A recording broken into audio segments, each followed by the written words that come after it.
principais acontecimentos envolvendo o cinema japonês aqui no Brasil, que foi o lançamento da Sato Cinema no bairro da Liberdade, né? Então, para quem ainda não conferiu, né, aqui em São Paulo, no bairro da Liberdade, a Sato Company abriu um cinema no prédio do Bunkyo, né, que fica no bairro da Liberdade, ali perto da estação São Joaquim. Na São Joaquim 381. Rua São Joaquim Isso. 381. E esse cinema que prestigia a filmografia leste asiática, né?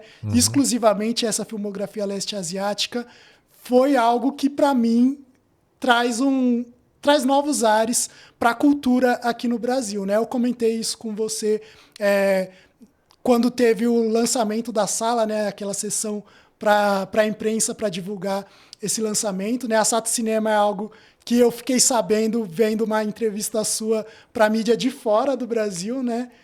Que eu acho que você deve ter participado em algum streaming dando essa entrevista falando que ia lançar uma sala de cinema aqui em São Paulo.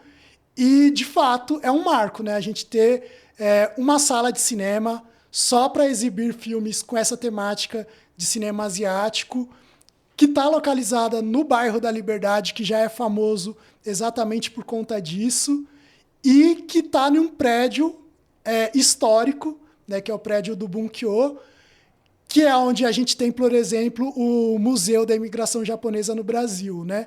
Então, como que você vê o lançamento da Sato Cinema, a importância dele aqui em São Paulo e a história do cinema japonês aqui no Brasil é algo que já está fazendo quase uma década, né? A gente tem as primeiras exibições de filmes japoneses aqui no Brasil na época do cinema de carro, né? Do cinema itinerante ali na área rural. Nos anos 20, aqui no Brasil, a gente já tinha filmes brasileiros sendo exibidos na telona. E agora a Sato Company tem esse papel de destaque, lançando a própria sala dela num lugar que é histórico para a comunidade japonesa aqui no Brasil, trazendo uma diversidade de obras e marcando, de fato, esse espaço que não é só comercial, é um espaço cultural, né? Como que é o que você tem a dizer sobre a Sato Cinema, né? Vamos lá. Na realidade, a ideia foi, dentro das comemorações do aniversário da imigração japonesa, como eu já trabalho com os exibidores, às vezes a gente tem muita dificuldade de colocar um filme na programação. Sim. Né?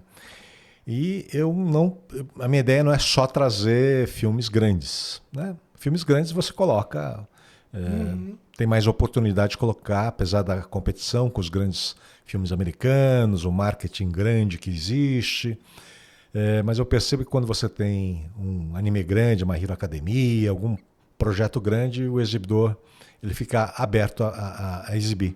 Não tão bem às vezes, mas mais aberto. Mas quando você tem uma obra menor ou uma coisa de arte, se fecham as portas.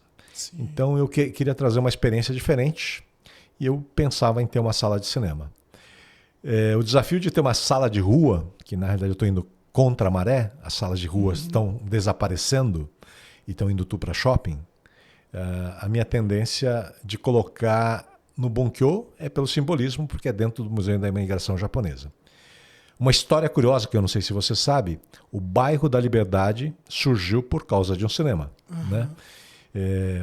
Eram imigrantes, eram uma família que estava indo muito bem na parte de fazenda e venda de batata. Ele é considerado o rei da batata, esqueci o sobrenome dele, me desculpem, é coisa da idade.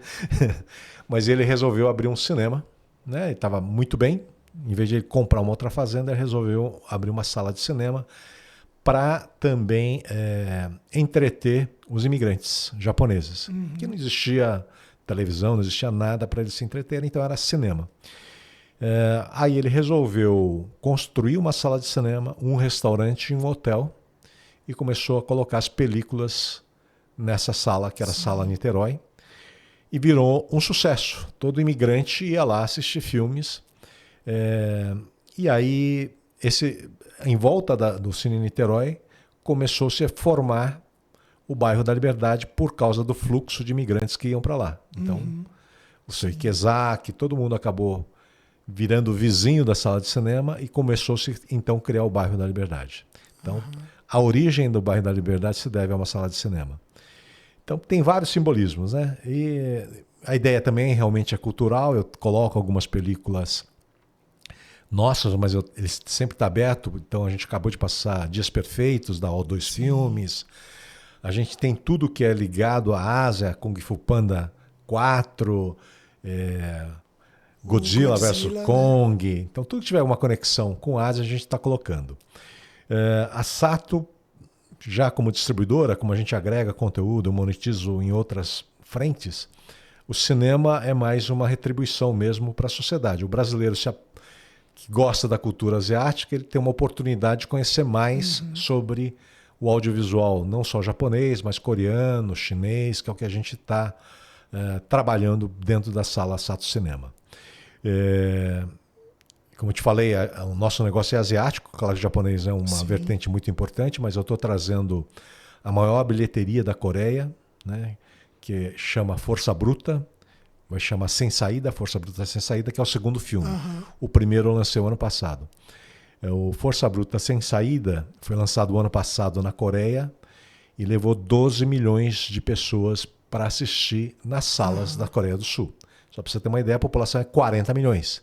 1/3 da população da Coreia foi assistir o Força Bruta, que chama Roundup. Ele bateu o Parasita, bateu todos os filmes, até de Marvel. Foi a maior bilheteria da Coreia do ano passado. Isso se tornou uma